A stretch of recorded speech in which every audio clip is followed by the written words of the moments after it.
നമസ്കാരം. ഈ വാർത്താദിനം അവസാനിക്കുമ്പോൾ ഏറ്റവും പ്രധാനപ്പെട്ട വാർത്തകൾ ഉൾക്കൊള്ളിച്ചുകൊണ്ടുള്ള അരമണിക്കൂർ ബുള്ളറ്റിൻ ലേറ്റ് എഡിഷനിലേക്ക് എല്ലാ പ്രേക്ഷകർക്കും സ്വാഗതം. ഞാൻ പ്രവിത ലക്ഷ്മി. വിശദമായ വാർത്തകൾ നോക്കാം. PM ശ്രീ പദ്ധതിയിൽ കേന്ദ്രത്തിനും കേരളത്തിനുമിടയിൽ പാലമായത് ജോൺ ബ്രിട്ടാസ് MP ആണെന്ന കേന്ദ്ര വിദ്യാഭ്യാസ മന്ത്രി ധർമ്മേന്ദ്ര പ്രധാന്റെ പ്രസ്താവനയിൽ വിവാദം. കേരളം പദ്ധതിയിൽ ഒപ്പുവെക്കാൻ സമ്മതം അറിയിച്ചിരുന്നുവെന്നും പിന്നീട് എന്ത് സംഭവിച്ചുവെന്ന് അറിയില്ല എന്നും ധർമ്മേന്ദ്ര പ്രധാൻ രാജ്യസഭയിൽ പറഞ്ഞു. കരാർ ഒപ്പുവെക്കാൻ താൻ മധ്യസ്ഥത വഹിച്ചിട്ടില്ല എന്ന് ജോൺ ബ്രിട്ടാസ് പറഞ്ഞു. CPI നിലപാട് വ്യക്തമാക്കണമെന്ന് KC വേണുഗോപാൽ ആവശ്യപ്പെട്ടു. രാജ്യസഭയിൽ ചോദ്യോത്തരവേളയിൽ കേരളത്തിന്റെ തടഞ്ഞുവെച്ച ഫണ്ടുമായി ബന്ധപ്പെട്ട ചോദ്യത്തിന് മറുപടിയായാണ് കേന്ദ്ര വിദ്യാഭ്യാസ മന്ത്രി ധർമ്മേന്ദ്ര പ്രധാൻ PM ശ്രീ സംബന്ധിച്ച വെളിപ്പെടുത്തൽ നടത്തിയത്. പദ്ധതിക്കായി കേന്ദ്രത്തിനും സംസ്ഥാനത്തിനുമിടയിൽ പാലമായി നിന്നത് ജോൺ ബ്രിട്ടാസ് ആണ്.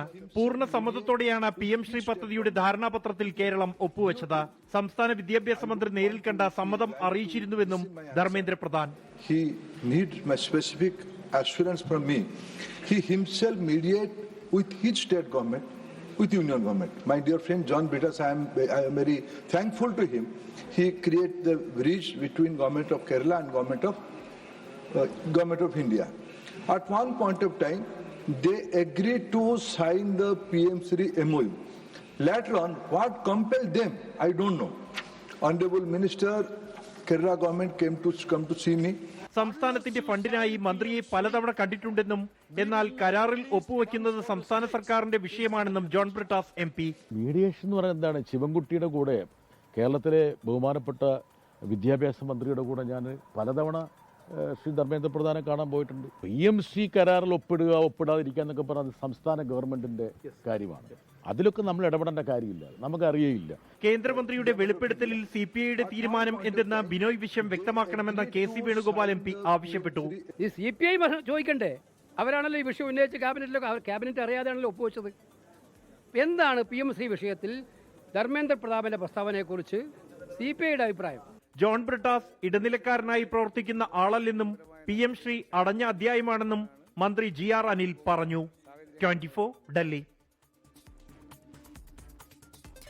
രാജ്യത്തെ എല്ലാ സ്മാർട്ട് ഫോണുകളിലും സൈബർ സുരക്ഷാ ആപ്പായ സഞ്ചാർ സാഥി ഇൻസ്റ്റാൾ ചെയ്യണമെന്ന നിർദ്ദേശം പിൻവലിച്ച കേന്ദ്ര സർക്കാർ. ആപ്പ് പ്രീ ഇൻസ്റ്റാൾ ചെയ്യേണ്ടതില്ല എന്ന് കേന്ദ്ര സർക്കാർ ഔദ്യോഗിക വാർത്താക്കുറിപ്പിൽ വ്യക്തമാക്കി. ആപ്പ് പൌരന്മാരുടെ സ്വകാര്യതയിലേക്കുള്ള കടന്നുകയറ്റമാണെന്ന് പ്രതിപക്ഷ വിമർശനങ്ങൾക്കിടെയാണ് കേന്ദ്ര സർക്കാരിന്റെ പിന്മാറ്റം.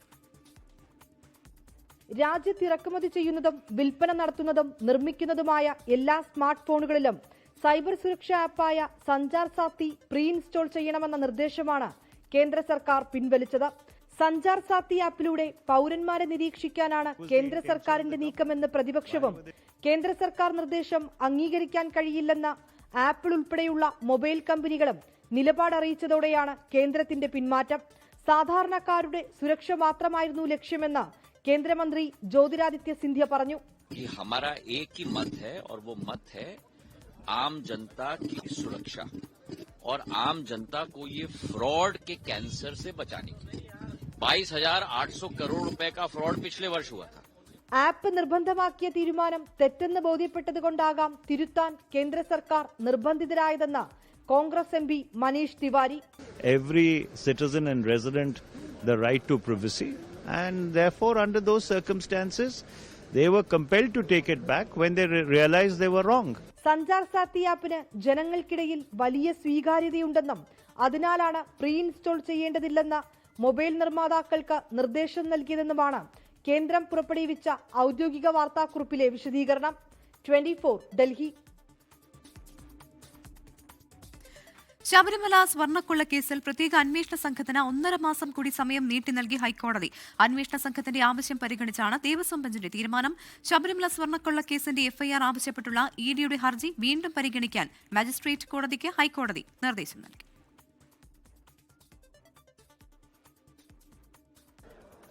ശബരിമല സ്വർണ്ണക്കൊള്ളക്കേസിൽ 3ാമത്തെ അന്വേഷണ പുരോഗതി റിപ്പോർട്ടാണെന്ന് ഹൈക്കോടതിയിൽ സമർപ്പിച്ചത്.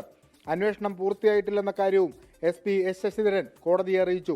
കേസിലെ 2 പ്രതികളെ ഇനിയും ചോദ്യം ചെയ്യാനുണ്ട്. തെളിവെടുപ്പും പൂർത്തിയാക്കണം. ഇത് പരിഗണിച്ചാണ് കോടതി അന്വേഷണത്തിന് 1.5 മാസം കൂടി സമയം അനുവദിച്ചത്. അന്വേഷണം ശരിയായ ദിശയിലാണെന്നും ഹൈക്കോടതി നിരീക്ഷിച്ചു. ശബരിമല സ്വർണ്ണക്കൊള്ളക്കേസിന്റെ FIR ആവശ്യപ്പെട്ടുള്ള EDയുടെ ഹർജി വീണ്ടും പരിഗണിക്കാൻ മജിസ്ട്രേറ്റ് കോടതിക്ക് ദേവസ്വം ബെഞ്ച് നിർദ്ദേശം നൽകി. നേരത്തെ റാന്നി കോടതി ഇഡിയുടെ ഹർജി തള്ളിയിരുന്നു. ഇതിന് പിന്നാലെയാണ് ഇഡി ഹൈക്കോടതിയെ സമീപിച്ചത്. ഇഡി അന്വേഷണം SITയുടെ അന്വേഷണത്തെ തടസ്സപ്പെടുത്തില്ലെന്ന നിലപാടാണ് ഹൈക്കോടതിക്കുള്ളത്. കേസിലെ പ്രതിയായ ദേവസ്വം ബോർഡ് മുൻ പ്രസിഡന്റ് N വാസുവിന്റെ ജാമ്യ ഹർജി കൊല്ലം വിജിലൻസ് കോടതി ഇന്ന് തള്ളി. വിഷ്ണു സുരേഷ്, 24, കൊച്ചി. ഗവർണറുടെ ഔദ്യോഗിക വസതിയുടെ പേര് ഇന്ന് മുതൽ ലോക് ഭവൻ. രാജ്ഭവൻ എന്ന ബോർഡ് മാറ്റി ലോക് ഭവൻ എന്ന പുതിയ ബോർഡ് സ്ഥാപിച്ചു. രാജ്ഭവൻ ലോക് ഭവൻ ആയതോടെ കൊളോണിയൽ മുഖച്ഛായ മാറുകയാണെന്ന് ഗവർണർ രാജേന്ദ്ര അർലേക്കർ പറഞ്ഞു. രാജ്ഭവൻ ലോക് ഭവനായപ്പോൾ കവടിയാറിലെ കവാടത്തിലും മാറ്റങ്ങൾ പ്രതിഫലിച്ചിരിക്കുന്നു. മേൽവിലാസം പതിച്ച പഴയ ബോർഡിലെ അശോകസ്തംഭവും സത്യമേവ ജയതേ എന്ന ആപ്തവാക്യവും അതുപോലെയുണ്ടെങ്കിലും പഴയ പേരിലുള്ള കേരളം രണ്ടാമതായി. ഇപ്പോൾ കേരള രാജ്ഭവൻ ലോക് ഭവൻ കേരള. ഗവർണറുടെ വസതി പൊതു ഇടമാണെന്നും ആ അർത്ഥത്തിലാണ് പൊതുജനങ്ങളുടെ പക്ഷത്തു നിന്ന് ലോക് ഭവൻ എന്ന് പേരിട്ടതെന്നും governor Rajendra Arlekar. Colonial hangover, we used to use Raj Bhavan and all those Rajpath, all those words. Now the government of India has already decided, and we all are following that, the Raj Bhavans will be known as Lok Bhavan because it is a people's Bhavan, it is public Bhavan. So that is why we have renamed it as Lok Bhavan. പഴയ ബോർഡിന്റെ പേര് കൊത്തിവെച്ചതെങ്കിൽ പുതിയതിൽ ഓരോ അക്ഷരവും പ്രത്യേകമായി സ്ഥാപിച്ചിരിക്കുന്നു. ലോക് ഭവനിൽ ആദ്യമായി താമസിക്കാനെത്തുന്ന വിശിഷ്ടാതിഥി രാഷ്ട്രപതിയാണ്. നാവികസേനാ ദിനാഘോഷത്തിൽ മുഖ്യാതിഥിയായി എത്തിയ പ്രസിഡന്റ് ദ്രൗപദി മുർമു ഇന്ന് ലോക് ഭവന്റെ ആതിഥ്യം സ്വീകരിക്കും. കേരള രാജ്ഭവൻ ഇനി ചരിത്രം. ലോക് ഭവൻ കേരളയ്ക്ക് മുന്നിൽ നിന്നും ക്യാമറമാൻ അഭിലാഷ് തൊഴുവങ്കോടിനൊപ്പം സുജിത് സുരേന്ദ്രൻ, 24, തിരുവനന്തപുരം. സംസ്ഥാനത്ത് വാഹനാപകടങ്ങളിൽ കാൽനടയാത്രക്കാരുടെ മരണനിരക്കിൽ ആശങ്കാജനകമായ വർധനവ്. കാൽനടയാത്രക്കാരുടെ സുരക്ഷ വർദ്ധിപ്പിക്കുന്നതിനായി നടത്തിയ സ്പെഷ്യൽ ഡ്രൈവിൽ കണ്ടെത്തിയത് 1232 നിയമലംഘനങ്ങൾ. നിയമലംഘകരിൽ നിന്ന് 2,50,000 മുകളിൽ പിഴ ഈടാക്കി. സംസ്ഥാനത്ത് കഴിഞ്ഞ 10 മാസത്തിനിടയിൽ ജീവൻ നഷ്ടമായത് 851 കാൽനട യാത്രക്കാർക്കാണ്. മുൻ വർഷങ്ങളെ അപേക്ഷിച്ച് ഇത്തരം മരണങ്ങളുടെ തോത് 20% വർദ്ധിച്ചത്.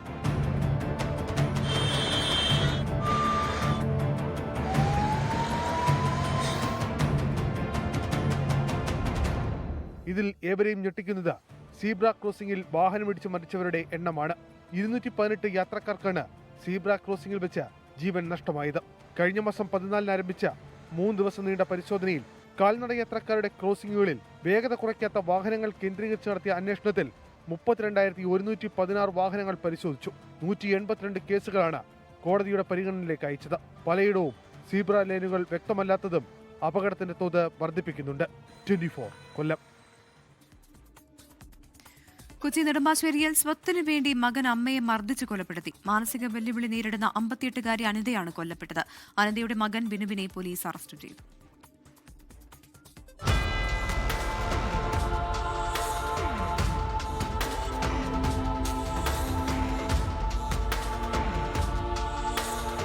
ഇതാണ് സ്വത്തിനു വേണ്ടി അമ്മയെ തല്ലിക്കൊന്ന ബിനു. സംഭവം ഇങ്ങനെ: വീട്ടിൽ കുഴഞ്ഞു വീണ അനിതയെ ഞായറാഴ്ചയാണ് ആലുവ താലൂക്ക് ആശുപത്രിയിൽ എത്തിച്ചത്. അപ്പോഴേക്കും മരണം സ്ഥിരീകരിച്ചിരുന്നു. പിന്നീട് നടത്തിയ പോസ്റ്റ്മോർട്ടത്തിലാണ് ഞെട്ടിക്കുന്ന വിവരം പുറത്തുവന്നത്. അനിതയുടെ ശരീരത്തിൽ ഗുരുതരമായി പരുക്കേറ്റ പാടുകൾ കണ്ടെത്തി. പിന്നാലെ ബിനുവിനെ പോലീസ് കസ്റ്റഡിയിലെടുക്കുകയായിരുന്നു. അമ്മയ്ക്ക് മാനസിക പ്രശ്നങ്ങളുണ്ടെന്നും അമ്മ തന്നെ സ്വന്തമായി ശരീരത്തിൽ മുറിവേൽപ്പിച്ചുവെന്നുമായിരുന്നു ബിനുവിന്റെ ആദ്യമൊഴി. പോലീസ് ഇത് വിശ്വസിച്ചില്ല. വിശദമായി ബിനുവിനെ ചോദ്യം ചെയ്തപ്പോഴാണ് കഴിഞ്ഞ 3 മാസമായി ഇയാൾ അമ്മയെ ക്രൂരമായി മർദ്ദിക്കാറുണ്ടായിരുന്നുവെന്ന മൊഴി നൽകിയത്. പിന്നാലെ ഇയാളുടെ അറസ്റ്റ് രേഖപ്പെടുത്തി. പക്ഷേ പോസ്റ്റ്മോർട്ടം റിപ്പോർട്ട് പോലും പുറത്തു വരാതെ ബിനുവിനെ അറസ്റ്റ് ചെയ്തതിനെതിരെ ഭാര്യ രംഗത്തെത്തി. സൗണ്ട് കേട്ട് ഓടി ചെന്നപ്പോൾ അമ്മ വീണു. ഞാനപ്പോൾ തന്നെ അമ്മയെന്ന് വിളിച്ച് ബഹളം കെട്ടഴിഞ്ഞപ്പോൾ എൻ്റെ ഭർത്താവ് ഓടി വന്നു. അപ്പം തന്നെ അമ്മ എഴുന്നേറ്റ് നിന്നൊരു കണ്ണ് വീഴ്ച കണക്ക് നിന്നിട്ട് ഒന്നും കൂടി വീണു.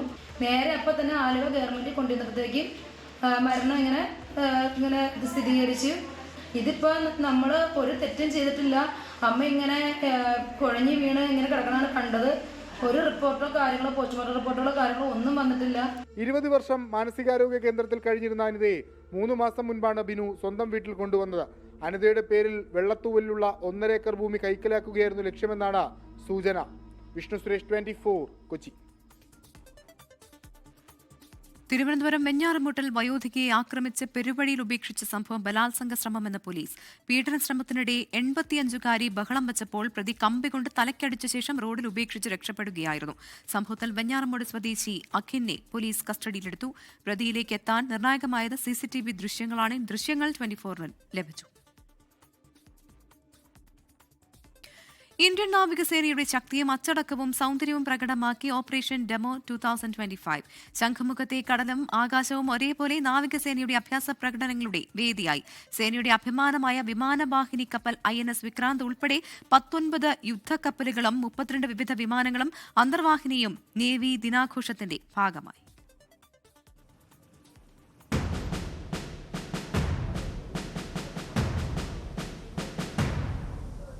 ഇന്ത്യൻ നാവികസേനയുടെ അഭിമാനം INS വിക്രാന്തിൽ നിന്ന് പറന്നുയരുന്ന MiG-29K വിമാനം. അഭിമാനം വാനോളമുയർത്തി.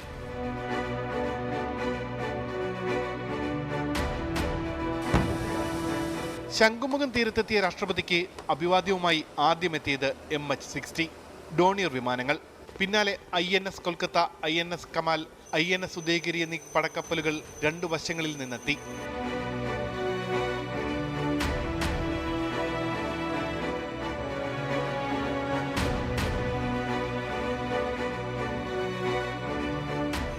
പിന്നാലെ 3 Chetak വിമാനങ്ങളുടെയും 5 bomber വിമാനങ്ങളുടെയും formation.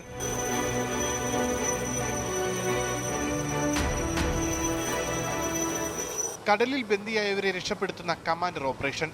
INS വിപുലിന്റെയും INS വിദ്യുതിന്റെയും വരവ്. പടക്കപ്പലുകളിൽ നിന്ന് മിസൈൽ വർഷം.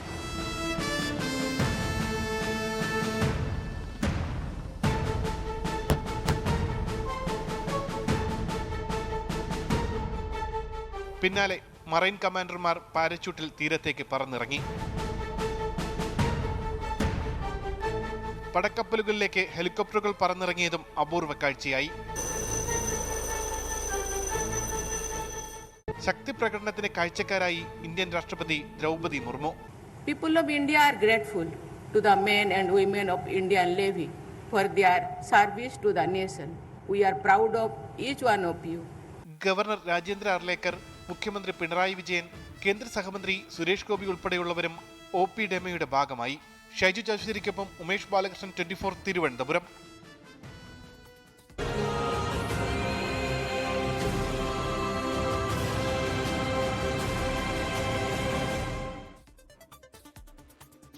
NDAയുടെ തിരുവനന്തപുരം ഒളിമ്പിക്സ് വേദി വാഗ്ദാനത്തിൽ വിശദീകരണവുമായി കേന്ദ്രമന്ത്രി സുരേഷ് ഗോപി. രാജ്യത്തിന്റെ സാമ്പത്തിക സമാഹരണത്തിനുള്ള വലിയ ആയുധമെന്നാണ് സുരേഷ് ഗോപിയുടെ പ്രതികരണം. തിരുവനന്തപുരം കോർപ്പറേഷൻ തിരഞ്ഞെടുപ്പിൽ NDA പുറത്തിറക്കിയ പ്രകടന പത്രികയിലെ വാഗ്ദാനത്തെ ചൊല്ലി BJP CPIM വാക്പോര് തുടരുകയാണ്. 2036 ഇന്ത്യയിൽ നടക്കുന്ന ഒളിമ്പിക്സിന്റെ ഒരു വേദി കേന്ദ്ര സർക്കാരിനോട് അഭ്യർത്ഥിച്ച തിരുവനന്തപുരത്തേക്ക് എത്തിക്കുമെന്നായിരുന്നു കോർപ്പറേഷനിൽ NDA പുറത്തിറക്കിയ പ്രകടന പത്രികയിലെ വാഗ്ദാനങ്ങളിൽ ശ്രദ്ധേയം. കായിക മാമാങ്കത്തിന് തലസ്ഥാന നഗരി വേദിയാക്കുമെന്ന BJPയുടെ വാഗ്ദാനത്തെ മന്ത്രി V ശിവൻകുട്ടി അടക്കം തള്ളി. ജനങ്ങളെ കബളിപ്പിക്കാനുള്ള പച്ചക്കള്ളമെന്നായിരുന്നു മന്ത്രിയുടെ പ്രതികരണം. ഇതോടെയാണ് കേന്ദ്രമന്ത്രി സുരേഷ് ഗോപി മറുപടിയുമായി എത്തിയത്. ഒളിമ്പിക്സ് കൊണ്ട് ഞങ്ങൾക്കെന്ത് കാര്യം എന്ന് ഇന്ത്യയിലെ ഒരു പൗരൻ പോലും ചിന്തിക്കില്ല. ഓരോ പൗരനും ഒളിമ്പിക്സ് ഇന്ത്യയിൽ വരുന്നത് കൊണ്ട് കാര്യമുണ്ട്. സജ്ജമല്ല, ഞങ്ങൾക്ക് സജ്ജമാക്കാൻ സാധിച്ചില്ല എന്ന് പറയുന്ന പ്രഖ്യാപനം കൂടി സംസ്ഥാന അധ്യക്ഷന്റെ സ്വപ്നത്തെ അവഹേളിച്ചുകൊണ്ട് ഇവിടുത്തെ ഒരു മന്ത്രി പറഞ്ഞിട്ടുണ്ടെങ്കിൽ നിങ്ങൾക്ക് അതിനെയാണ് മീറാൻ സാധിക്കേണ്ടത് ഇത്തവണ. 2036 ഒളിമ്പിക്സിൽ തലസ്ഥാനം വേദിയായാൽ ഇപ്പോഴത്തെ തിരുവനന്തപുരം സജ്ജമല്ല. അത്തരത്തിൽ സജ്ജമാക്കുമെന്ന BJP സംസ്ഥാന അധ്യക്ഷൻ പറഞ്ഞതിനെ മന്ത്രി തള്ളിപ്പറഞ്ഞെങ്കിൽ അവർക്ക് അധികകാലം ഇവിടെ തുടരാൻ സാധിക്കില്ലെന്നും സുരേഷ് ഗോപി പറഞ്ഞു. 24 തിരുവനന്തപുരം. തിരഞ്ഞെടുപ്പ് പ്രചാരണം സജീവമാകുന്ന ഘട്ടത്തിൽ സംസ്ഥാന നേതാക്കളെ ഉപയോഗപ്പെടുത്തി സ്ഥാനാർത്ഥികൾ. യൂത്ത് കോൺഗ്രസ് സംസ്ഥാന അധ്യക്ഷൻ OJ ജനീഷ് ഇന്ന് പ്രചാരണത്തിനിറങ്ങിയത് യൂത്ത് കോൺഗ്രസ് പ്രവർത്തകരായ സ്ഥാനാർത്ഥികൾക്ക് വേണ്ടിയാണ്. വയനാട്ടിലായിരുന്നു പ്രചാരണം. സുർജിത് അയ്യപ്പത്ത് തയ്യാറാക്കിയ റിപ്പോർട്ടിലേക്ക്. വയനാടിന്റെ തെരഞ്ഞെടുപ്പ് കളം അതിന്റെ സജീവതയിലേക്ക് മാറിക്കഴിഞ്ഞു. സംസ്ഥാന നേതാക്കളടക്കം വന്നുകൊണ്ടുള്ള പ്രചാരണമാണ് ഇപ്പോൾ മുന്നോട്ട് പോകുന്നത്. യൂത്ത് കോൺഗ്രസിന്റെ സംസ്ഥാന അധ്യക്ഷൻ OJ ജനീഷിന്റെ നേതൃത്വത്തിൽ ഇപ്പോൾ വീടും സ്ഥാപനങ്ങളും കയറി ഇറങ്ങിയുള്ള ഒരു പ്രചാരണമാണ് നടന്നുകൊണ്ടിരിക്കുന്നത്. ഇവിടെ യൂത്ത് കോൺഗ്രസിന്റെ ജില്ലാ അധ്യക്ഷൻ അമൽ ജോയ് മത്സരിക്കുന്ന ഒരു ഡിവിഷൻ കൂടിയാണിത്. സ്വാഭാവികമായും അദ്ദേഹത്തിനുൾപ്പെടെ വേണ്ടിയുള്ള ഒരു പ്രചാരണ പ്രവർത്തനമാണിപ്പോൾ നടന്നുകൊണ്ടിരിക്കുന്നത്. അത് ഈ മേഖലയെ കേന്ദ്രീകരിച്ചുള്ള പ്രചരണം, പ്രത്യേകിച്ച് യൂത്ത് കോൺഗ്രസിന്റെ സംസ്ഥാന ജനറൽ സെക്രട്ടറി അരുൺ ദേവ് അടക്കം ഇവിടെ മത്സരരംഗത്തുണ്ട്. ജില്ലാ അധ്യക്ഷൻ അമൽ ജോയ് അടക്കം മത്സരരംഗത്തുണ്ട്. ഈ സാഹചര്യത്തിലാണ് ഇത്തരത്തിലൊരു പ്രചാരണം നടന്നുകൊണ്ടിരിക്കുന്നത്. വളരെ സജീവമായ രീതിയിലുള്ള പ്രചാരണം മുന്നോട്ട് പോവുകയാണല്ലോ. എന്തൊക്കെയാണ് നിങ്ങൾ ഇവിടെ ഉന്നയിക്കപ്പെടുന്ന കാര്യം? പ്രധാനമായിട്ടും ഈ തെരഞ്ഞെടുപ്പിൽ കേരളം മുഴുവൻ ചർച്ച ചെയ്യപ്പെടുന്ന ജനങ്ങൾക്കിടയിൽ ചർച്ചയായിട്ടുള്ള കുറേയേറെ വിഷയങ്ങളുണ്ട്. അത് ശബരിമലയിലെ സ്വർണ്ണക്കൊള്ളയുമായി ബന്ധപ്പെട്ടും അതോടൊപ്പം തന്നെ നാട്ടിലെ ജനങ്ങൾക്കിടയിലുണ്ട് വലിയ പ്രയാസം അനുഭവിക്കുന്ന വിലക്കയറ്റമുണ്ട്, വൈദ്യുത ചാർജിൻ്റെ വർധനവുണ്ട്, ഭൂനികുതിയുടെ വർധനവുണ്ട്, വെള്ളക്കരത്തിൻ്റെ വർധനവുണ്ട്. അങ്ങനെ എല്ലാ മേഖലകളിലും ജനജീവിതം വളരെ ദുസ്സഹമായ ഒരു കാലഘട്ടത്തിലൂടെയാണ് നമ്മൾ കടന്നുപോയിക്കൊണ്ടിരിക്കുന്നത്. അപ്പോൾ ജനങ്ങൾക്കിടയിൽ ആരോഗ്യ മേഖലയായാലും ശരി, വിദ്യാഭ്യാസ മേഖലയായാലും ശരി, തൊഴിലില്ലായ്മയുടെ കാര്യങ്ങളായാലും ശരി, വിലക്കയറ്റം ഉണ്ടാകുന്ന കാര്യങ്ങളായാലും ശരി, അതോടൊപ്പം തന്നെ വിശ്വാസികളെ സംബന്ധിച്ചുള്ള കാര്യങ്ങളായാലും ശരി, എല്ലാ മേഖലയിലും ഈ സർക്കാരിൽ നിന്ന് സർക്കാരിന്റെ സാന്നിധ്യം ജനങ്ങൾക്ക് അനുഭവപ്പെടുന്നില്ല. അതിനെതിരെ പ്രതിഷേധം നിങ്ങളുടെ സംസ്ഥാന മുൻ അധ്യക്ഷന്റെ വിവാദങ്ങളുമായി ബന്ധപ്പെട്ടുള്ള വിഷയങ്ങൾ പ്രതിരോധത്തിലാക്കുന്നുണ്ടോ നിങ്ങൾ? ഇല്ല, അതൊരു തരത്തിൽ പോലും ഞങ്ങളെ ജനങ്ങൾക്കിടയിൽ പ്രതിരോധത്തിലാക്കുന്നില്ല എന്നുള്ളതാണ് ഞങ്ങൾ മനസ്സിലാക്കുന്നത്. അതിലൊരു പോളിസി മാറ്ററിന്റെ ഭാഗമായിട്ടുള്ള നടപടി പാർട്ടി എടുക്കുന്നുണ്ട്. എന്നതിനപ്പുറത്തേക്ക് ജനങ്ങൾക്കിടയിൽ അതൊരു ചർച്ചയാകുന്നില്ല. കാരണം ജനങ്ങളുടെ ജീവിത പ്രശ്നങ്ങളാണ് ഈ തെരഞ്ഞെടുപ്പിൽ ചർച്ചയാകേണ്ടതെന്നുള്ള നല്ല ബോധ്യം അവർക്കെല്ലാവർക്കും ഉണ്ട്. പിന്നെ ഒരു വിഷയം എത്ര ദിവസം മാധ്യമങ്ങൾക്ക് അത് ചർച്ച ചെയ്തുകൊണ്ടിരിക്കാൻ പറ്റും? എന്തായാലും തെരഞ്ഞെടുപ്പ് രംഗം വളരെ സജീവമായി കഴിഞ്ഞു. അതിന്റെ ആ ഒരു സാഹചര്യത്തിലാണ് ഇത്തരത്തിൽ പ്രചാരണവുമായി സംസ്ഥാന നേതാക്കളടക്കം എത്തിക്കൊണ്ടുള്ള പ്രചാരണവുമായി മുന്നോട്ട് പോകുന്നത്. ഇതേ പ്രചാരണ തന്ത്രം തന്നെയാണ് ഇടതുമുന്നണിയും BJPയും എല്ലാം തന്നെ ആവിഷ്കരിക്കുന്നത്. അത്തരത്തിൽ പ്രചാരണ പ്രവർത്തനങ്ങൾ വളരെ സജീവമായ രീതിയിൽ തന്നെ വയനാട്ടിൽ മുന്നോട്ട് പോകുന്നു. മനു ദാമോദരനൊപ്പം സുർജിത് അയ്യപ്പത്ത്, 24 വയനാട്. ന്യൂനമർദ്ദമായി മാറിയ ഡിറ്റ്മ ചുഴലിക്കാറ്റ് ദുർബലമായെങ്കിലും തമിഴ്നാടിന്റെ തീരമേഖലകളിൽ മഴ തുടരുകയാണ്. തിരുവള്ളൂരിൽ റെഡ് അലർട്ട് പ്രഖ്യാപിച്ചു. ചെന്നൈ പുരസവാക്കത്ത് കെട്ടിടം ഇടിഞ്ഞു വീണ് 3 പേർക്ക് പരുക്കേറ്റു. ശ്രീലങ്കയിൽ മരണം 465.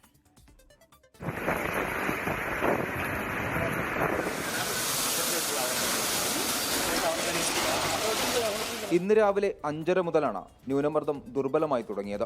തീരദേശ മേഖലകളിൽ ഇടവിട്ടുള്ള മഴ തുടരുകയാണ്. തിരുവള്ളൂർ ജില്ലയിലും ഇതിനോട് ചേർന്നുള്ള വടക്കൻ തമിഴ്നാടിന്റെ പ്രദേശങ്ങളിലും റെഡ് അലർട്ട് പ്രഖ്യാപിച്ചു. ചെന്നൈ, കാഞ്ചീപുരം, ചെങ്കൽപ്പെട്ട് ജില്ലകളിൽ ഓറഞ്ച് അലർട്ടാണ്. 16 ജില്ലകളിലും കാരക്കലിലും യെല്ലോ അലർട്ടും പ്രഖ്യാപിച്ചു. ചെന്നൈ പുരസവാക്കത്ത് കെട്ടിടമിടിഞ്ഞു വീണ് 3 പേർക്ക് പരുക്കേറ്റു.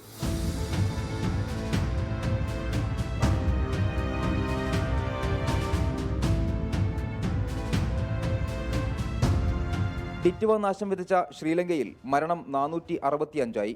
366 പേരെ കാണാനില്ല. 1441 ദുരിതാശ്വാസ ക്യാമ്പുകളിലായി 2,33,015 പേർ കഴിയുന്നു. 565 വീടുകൾ പൂർണ്ണമായി തകർന്നു. 20,271 വീടുകൾക്ക് കേടുപാടുകൾ സംഭവിച്ചു. രാജ്യത്ത് രക്ഷാപ്രവർത്തനം പുരോഗമിക്കുകയാണ്. 24 ചെന്നൈ. കായിക വാർത്തകൾ.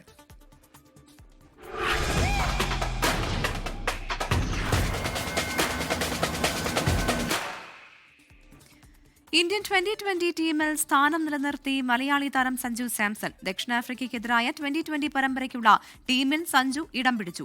സൂര്യകുമാർ യാദവ് നയിക്കുന്ന ടീമിൽ പരിക്ക് ഭേദമായി വൈസ് ക്യാപ്റ്റൻ ശുഭ്മാൻ ഗില്ലും ഹാർദിക് പാണ്ഡ്യയും തിരിച്ചെത്തി. ജസ്പ്രീത് ബുംറ, തിലക് വർമ്മ, കുൽദീപ് യാദവ് തുടങ്ങിയ പ്രമുഖ താരങ്ങളെല്ലാം ടീമിലുണ്ട്. 5 മത്സരങ്ങൾ അടങ്ങിയ പരമ്പരയ്ക്ക് ചൊവ്വാഴ്ചയാണ് തുടക്കമാവുക. രാഹുൽ മാങ്കൂട്ടത്തിൽ MLA-ക്കെതിരെ വീണ്ടും ബലാത്സംഗ കേസെടുത്ത പോലീസ്. KPCC പ്രസിഡന്റ് സണ്ണി ജോസഫ് DGPക്ക് നൽകിയ പരാതിയിലാണ് ക്രൈംബ്രാഞ്ച് കേസെടുത്തത്.